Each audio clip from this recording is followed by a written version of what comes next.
سلامن ጥዕናን ንኹልኹም ተኸታተልተይ ይኹን እንዳበልኩ ናብ ናይ ልምዓንቲ መደበይ ከኣትው ኣብ ናይ ልምዓንቲ መደበይ ከምቲ ልሙድ ንዓኹም ንተኸታተልተይ የምህርዩ ኢለ ዝሓሰብክዎ መደብ ሒዘልኩም መፅእ ኣለኹ። ናይ ልምዓንቲ መደበይ ዘልዕሎ ኣገዳሲ ዝኾነ ኩልኹም ክትፈልጥዎ ዘለኩም ሓሳብ ክንርኢና። ልምዓንቲ ነልዕሎ ሓሳብ ግብረ ሕቡእ ወይ ድማ ሴጋ ንብሎ ሕማቕ ልምዲ ኣብ ቀጻሊ ህይወትና ዘምጽኦ ልዑል ጉድኣት ኣሎ። ካብዚ ብተወሳኺ ድማ ሓደ ሰባት ናብ ግብረ ሕቡእ ወይ ድማ ሴጋ ልምዲ ከም ዝኣተው ንፈልጠሎም ሜላታት ክንርኢና። ነዞም ሜላታት ምፍላጥ ድማ እዞም ሰባት ናብ ንቡር ህይወቶም ተመሊሶም ነዚ ልምዲ ንኽገድፍዎን ብፍላይ ድማ ሰብ ሓዳር እንተኾይንኩም ብጾታዊ ርክብኩም ጥራሕ ናይ ጾታዊ ርክብ ዕግበት ንኽረኽቡ ንምግባር ዝሕግዘኩም እዩ። ሴጋ ወይ ድማ ግብረ ሕቡእ ወልፊ ኮይኑ ኣብ ህይወትኩም ክቐሪ ዝኽእል እዩ። ናብ ሓዳር ኣቲኹም ቆልዓ ወሊድኩም እውን ዘይክተቋርፅዎ ትኽእል ኢኹም። እዘን ቀፂለ ዝሕብረልክን ሓሳባት ኣብ ኣፍቃሪኽን ወይ ድማ በዓል ገዛኽን እንተሪኢኽን ኣብ ናይ ሓዳር ህይወትኩም ዝፍጸም ጾታዊ ርክብ ይዓግብ ከምዚ የለ ብምፍላጥ ኣብ ከምዚ ዓይነት ልምዲ ከም ዘሎ ትፈልጣሉ እዩ። ካብ ከምዚ ዓይነት ልምዲ እውን ንኽወፅእ ክትገብራ ትኽእላ ኢኽን። ደቂ ተባዕትዮ እውን ካብ ከምዚ ዓይነት ወልፊ ንኽትርሕቁ ዝሕብረልኩም መደብ እዩ። እስካብ ናይ መደበይ ፍጻመ ሓቢርኩም እንጽንሑ። ነዚ ቻነል ሓደሽቲ ዝኾንኩም ሰብስክራይብ ብምግባርን ነታ ናይ ደውል ምልክት ብምንካን ዝተፈላለዩ ናይ ጾታዊ ርክብ ናይ ጥዕና ከምኡውን ናይ ሓዳርን ናይ ፍቕርን ህይወት ኢንፎርሜሽን ተረኽብሉ ቻነል ስድራ ንኽትኮኑ ብኽብሪ ንሓትት። መደብና ናብ ብዙሓት ኣሕዋትና በፂሑ ብዙሓት ኣሕዋትና ትምህርቲ ንኽረኽብሉ ላይክ ጌርኩም ጀምርዎ። ስድራ ንዝኾንኩምኒ እንዳመስገንኩ ናብ መደበይ ክምለስ። ግብረ ሕቡእ ወይ ድማ ሴጋ ኣብ ደቂ ኣንስትዮን ኣብ ደቂ ተባዕትዮን ዝረአይ ወልፊ እዩ። ብዙሓት ሰባት ነዚ ወልፊ ዝፍጽምሉ ምኽንያት ኣለዎም። ሓደሓዲኦም ምስ ዲፕሬሽን ወይ ድማ ካብ ዘለውዎ ሕማቕ ሙድ ንምውፃእ ኢሎም ነዚ ወልፊ ይፍጽሙ እዮም። ሓደሓዲኦም ድማ ስፔሻሊ ደቂ ኣንስትዮ እንተኾይንክን ምሸት ድቃስ ከኣብን እንተሎ ነዚ ወልፊ ብምፍጻም ዝሓሸ ድቃስ ከም ዝረኽባ ብምእማን ነዚ ሕማቕ ልምዲ ይፍጽማ እየን። ደቂ ተባዕትዮ እውን ብኡ ልክዕ ናይ ጾታዊ ርክብ ስምዒቶም ንምዝሓል ኢሎም ንግዚኡ ዝፍጸምን ናይ ጾታዊ ርክብ ዕግበት ንምርካብን ኢሎም ግብረ ሕቡእ ወይ ድማ ሴጋ ከም ዝፍጽሙ ይፍለጥ እዩ። ኮይኑ ግና ኣብዝሓ ሰባት ዘይነግርኹም ኮይኑ ግና ጽባሕ ናብ ሓዳር ምስ ኣተኹም ቆልዑ ምስ ወለድኩም እውን ክኾን ይኽእል። እዚ ወልፊ እዚ ቀጻልነቱ እስካብ መዓዝ ከም ዝኾነ ዘይክነግርኹም ይኽእል እዮም። ኮይኑ ግና ብዙሓት ሰባት ሓዳር መስሪቶም ቆልዑ ወሊዶም እውን ካብ ደቆምን ካብ ሰበይቶምን ርሕቕ ብምባል ናይ ጾታዊ ርክብ ስምዒቶም ንምዝሓል ዝጥቀምሉ ብጣዕሚ ሓደገኛ ዝኾነ ልምዲ እዩ። ንሙሉእ ህይወትኩም ወልፊ ኮይኑ ክተርፍ ዝኽእል ልምዲ እዩ።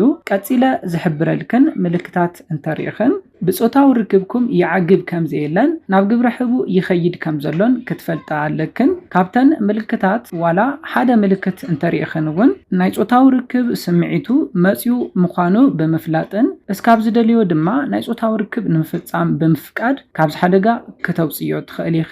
እቲ ቀዳማይ ንሪኦ ሓደ ወዲ ግብረ ሕቡእ ከም ዝፍጽም ትፈልጥሉ ምልክት ድሕሪ ግዜ ዝመጽእ ናይ ጾታዊ ርክብ ስንፈት እዩ። ቅድሚ ሕዚ ትፍጽምዎ ኣብ ዝነበርኩም ጾታዊ ርክብ ብሉፅ ዓቕሚ ዝነበሮን ኣብ ጾታዊ ርክብኩም ዘዕግበክን እንተነይሩን ሕዚ ኣብ መንጎ ብዝተፈጠሩ ዝተፈላለዩ ምኽንያታት ንኣብነት ብጥንሲ ብናይ ስራሕ ጸቕጢ እውን ክኸውን ይኽእል ከም ድሌቱ ምሳኺ ጾታዊ ርክብ ምፍጻም ኣብ ዘይከኣለሉ ግዜ ግብረ ሕቡእ ይፍጽም ከም ዝነበረ ትፈልጥሉ። ድሕሪ ዚ ግዜ ድማ ኣብ ተፈጽምዎ ጾታዊ ርክብ ናይ ጾታዊ ርክብ ዓቕሙ ዝቕንስ ንኣኺ ክዕግብ ዘይኽእልን ቀልጢፉ ዝውድእን እንተኾይኑ ኣብ ናይ ግብረ ሕቡእ ወይ ድማ ሴጋ ወልፊ ከም ዘለዎ ትፈልጥሉ ኢኺ። ግብረ ሕቡእ ናይ ጾታዊ ርክብ ስንፈት እንታይ ይራኽቦ ክትብሉ ትኽእል ኢኹም። ሓደ ሰብ ግብረ ሕቡእ ክፍጽም እንተሎ ቅድሚ ሕዚ ዝፈጸሞ ናይ ጾታዊ ርክብ እንዳዘከረ ኣብ ኣእምርኡ እዘን ስምዒታት ብምስኣል ናይ ጾታዊ ርክብ ስምዒቱ ብምልዓል ቀልጢፉ ናብ ዕግበት ንምብጻሕ ድማ ንምትልኡ እንዳነኻኽአ ኣብ ኣእምርኡ ናይ ጾታዊ ርክብ ስእልታት ብምስኣል ዝፍጸም እዩ። ኣብ ኣእምርኡ ድማ ናይ ጾታዊ ርክብ ስእልታት ብዕጽፊ ስለ ዝውስኽ ሓደ ደቂቕ ከይመልኦ ናብ ዕግበት ቀልጢፉ ዝበጽሕ እንተኾይኑ ቅድሚ ሕዚ ዘይነበሮ ቀልጢፍካ ናይ ምውዳእ ልምዲ እንተምጽኡ ግብረ ሕቡእ ይፍጽም ከም ዘሎ ብምፍላጥ ጾታዊ ርክብ ኣብ ተፈጽሙሉ ግዜ እስካብ ዝደልዮ ካብ 1 እስካብ 2 ዙር ንላዕሊ እውን ጾታዊ ርክብ ንኽትፍጽሙ ክትፈቕዳ ኣለክን።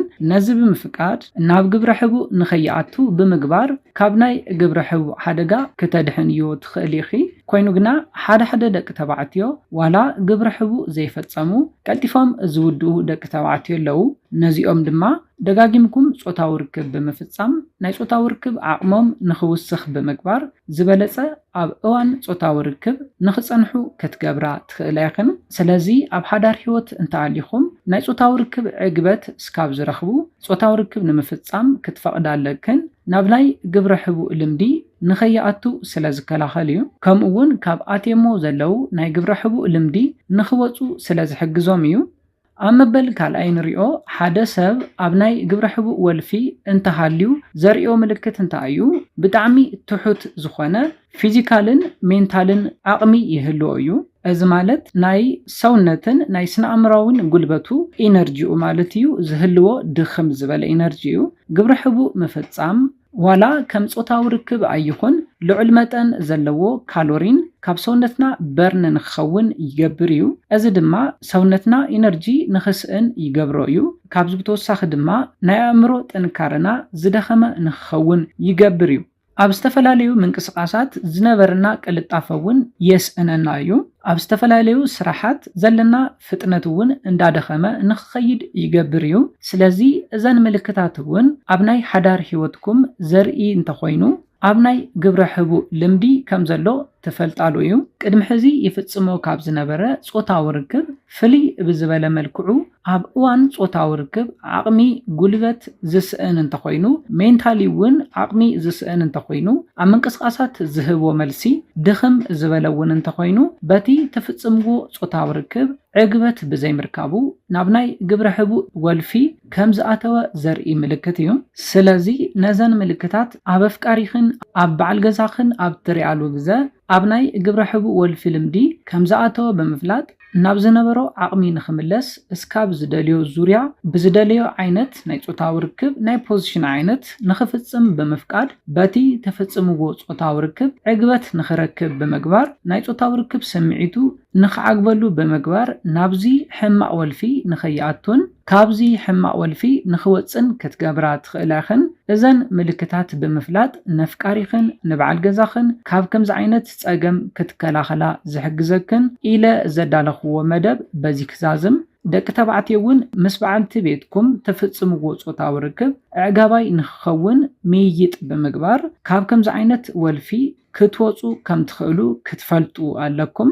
ነዚ ናይ ልምዓንቲ መደበይ በዚ ክዛዝም። ካብ ናይ ልምዓንቲ መደበይ ዝኾነ ሓድሽ ነገር ከም ዝሓስኩም ተስፋ ይገብር። ነዚ ቻነል ሓድሽቲ ዝኾንኩም ሰብስክራይብ ብምግባርን ነታ ናይ ደወል ምልክት ሓንቲ ሻዕ ብምንካእን ክተተባብዑናን ስድራ ክትኮኑናን ብኽብሪ ንሓትት። መደብና ናብ ብዙሓት ኣሕዋትና በፂሑ ብዙሓት ኣብ ከምዚ ዓይነት ሕማቕ ወልፊ ዘለዎ ኣሕዋትና ትምህርቲ ንኽወስድሉ ላይክ ሼር ምግባርኩም ኣይትረስዑ። ሓሳብ ርእቶኹም ንቻነልና ንምዕባይ ስለ ዝሕግዘና ሓሳብ ርእቶኹም ብኮሜንት ተብፅሑና። ብኻሊ መደብ ብኻሊ ሓሳብ እስካብ ንራኸብ ሰላምን ጥዕናን ንኹላትና።